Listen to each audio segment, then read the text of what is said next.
So I am a little bit late to the readathon, despite having the TBR up last month. But I'm confident that I can finish all the prompts. The first book is Sophia's War. This is for the prompt, read a book by an author with 3 names. The author is Hiba Noor Khan. This is set during World War II. Sophia is living in a mosque because her father was arrested for resistance activities. Initially, when this book came out, in my head, I wondered, is this at all inspired by Noor Inayat Khan? But now that I'm actually looking at both names, I think maybe there's a similarity in the names, and I might be pulling more from that, but it'll be interesting either way. I am a little bit worried because most of my books for this readathon are library loan ebooks, so I'm not sure how I'm going to film this, but we'll work something out. It should be interesting. So firstly, I am not too well versed in World War II history. I really like that there is a sense of like life goes on, but I really like that in amidst Sophia's time at the library and the comfort of home, that there are little moments where things are very much not normal. Like there's a man crying in the street, and there's a reference to what the French did to Algeria. Just little punctures that I think are really going to effectively build. Now this I want to say, because I'm me, it's not a criticism. It's probably historically accurate to the time. I'm not really saying this because I care about that historical accuracy. Using gloves to handle like old books isn't really the done thing. There are reasons too for like specific texts.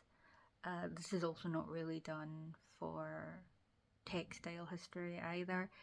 I'm just saying this because I see some people be a little bit condescending to actual like historians and academics about it.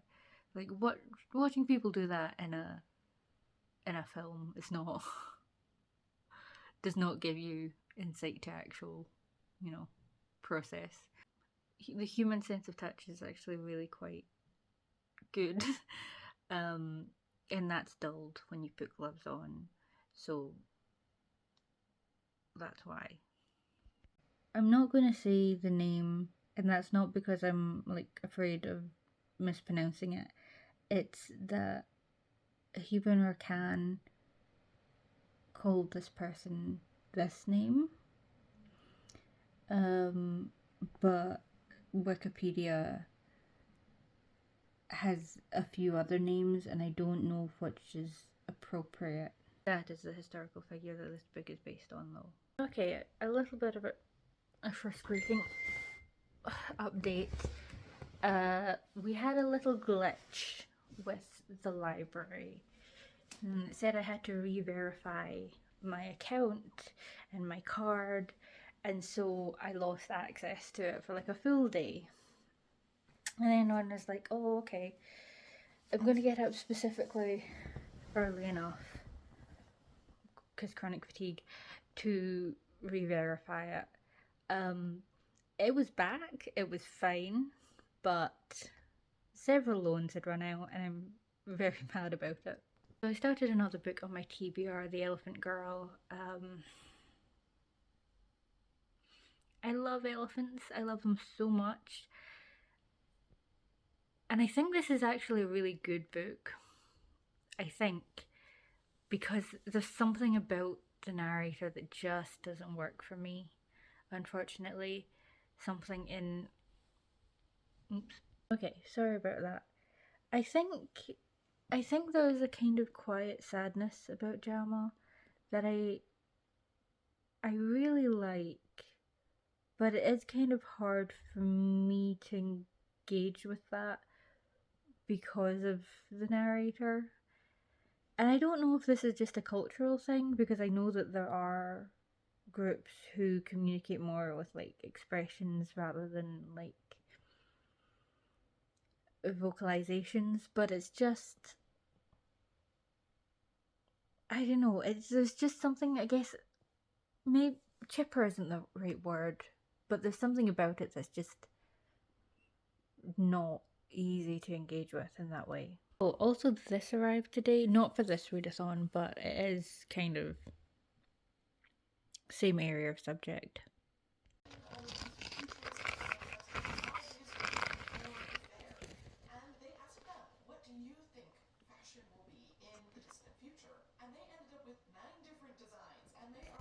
So we've gotten to the introduction of a significant character, and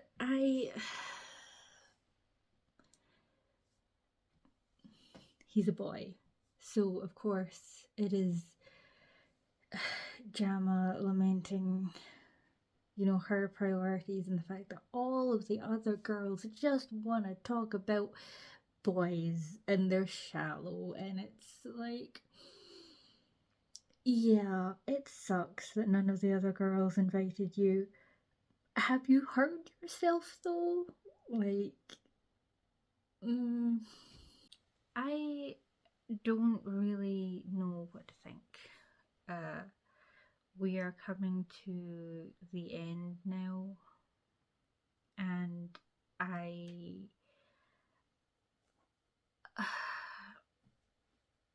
understand why children's books have, like, the child protagonist is the only one who is right and all of the adults around her are wrong, and I think that's great for a kid's book, actually. I think kids need to see that more often. But the mob here were trying to stone a baby elephant to death, and frankly that just made me so angry that I was not enjoying the book. But also, I mean, I did expect it to end kind of before this. I know that you couldn't leave Baliku's father as a dangling thread, but I feel like the blurb gave a completely different impression than what the book actually is. Like, the idea that Leiku's father was ever going to be someone she could turn to for help just sits really weird, because the moment we're introduced to him, it's like he's hit his kid. And I think you can, in a kid's book, be like, hey, this is a really bad person, but even bad people can be helpful sometimes. I think that would have been like the entire thrust of the book if it was going to take that direction. And so that kind of cast a cloud over the whole narrative for me as well. Like, are we gonna try and justify what this fucker did? And so I'm glad that they didn't take that route, but at the same time, like, that, it's good to no longer have that cloud hanging over it, but it was, and it did kind of ruin it for me. Apologies for the setup. It's still brighter than if that one were on, so you're going to have to bear with me. I finished it and I was wrong. It actually ended in the perfect place rather than what I thought it should have ended initially. But to talk about that, and to talk about why that ending still doesn't really work, I'm going to have to do spoilers. So if you see this background and this shirt, and you don't want spoilers, just skip to the next whatever. Okay, so at the beginning of the book, Gemma and her mother are talking, and her mother says, this is how you feel about marriage now. When you are older, you will not feel the same. I hate that. I really, really hate that. Just, you're allowed to not like the institution of marriage. Both as an institution and as, like, something personal in your own life. You never have to get married, kids. Just, I think that's a terrible thing to put in a kid's book. But that's because of Liku. And Jama and Liku could have become friends, but she doesn't stay in the area long enough. I really like the little touch that they become pen pals. And I think that's really sweet. His arc is also one that's really interesting, but it's not his story, and so we don't get to see any of that or any of his interiority relating to it, which is a shame, but I get it. And then we skip to her adulthood and they're getting married. It's like, okay. We didn't even see them be friends, but okay. And that made me realize, actually, you know what? This thing with Mbegu doesn't really work either. Because Jama is the elephant girl because she went to the watering hole and watched the elephants. And like, I watch my favourite singer. That's not a relationship though. Like, she saves Mbegu from being stoned to death, and she's travelling with Mbegu to get medical help, and we don't really see them together before or after that. So there's not really a relationship. So when Mbegu has to be released, it's sad, but there's no heart in it. And when Mbegu comes back at the end, it's hollow. Like, if this story was a house, it's effectively a building site. We have the foundations and we have all the bricks, but you didn't actually build the house, and that's quite disappointing. Okay, so Sophia's War was never bad.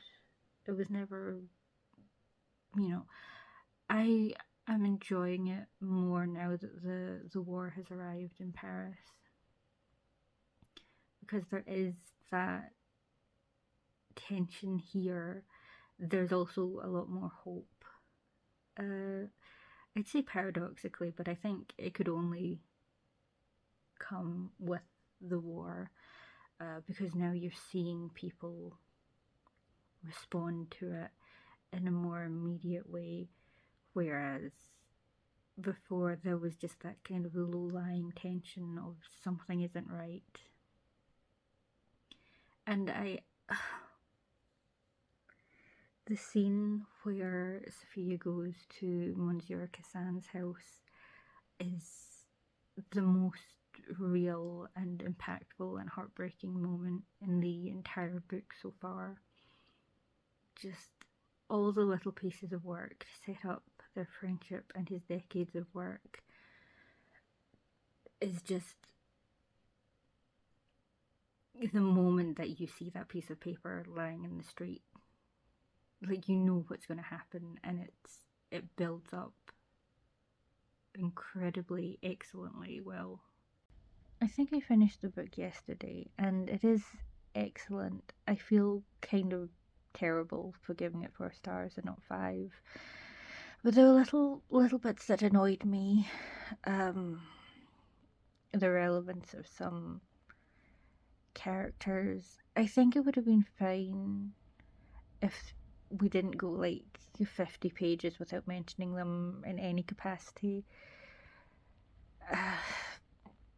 And then just some personal peeves. I know I've spent too much time around people, mostly online, who are like, I'm this, so I can't be bad. And it's like, no.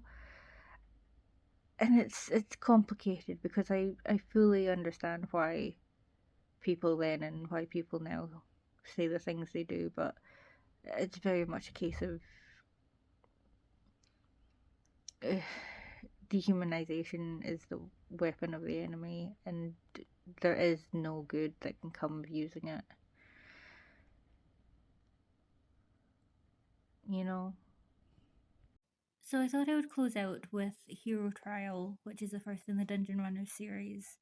And I knew, because I compiled this in 2025 children's and middle grade releases, maybe 2024, that it would be illustrated, but it's a lot nicer than I thought it was going to be, and a lot more fun as well. It's still mostly a textbook. I'm enjoying it. So I did in fact finish the book yesterday, and I feel like that's important to clarify because one, it's 145 pages, and two, it is incredibly readable. And that's high praise because it does quite a lot of things that I don't like. Not enough to like, these would not like individually ruin a book for me. They're more like pet peeves than anything, but there are quite a lot of them. It does that thing of like, oh, we say we're friends, but we haven't really spent enough time with the characters for them to actually be friends. Like, you gotta put the work in. But I loved it. I thought it was very charming. And at the end of the book, there was a sample for the sequel, which is coming out this year, and that is also very charming. I think if it's available through the library, I will also be reading that. But yeah, I had a great time with it, and I think I will be looking out for more from these two. Anyway, that is it. I know there's still today, but it is going to be a sleep day for me. So, thank you for watching. Bye.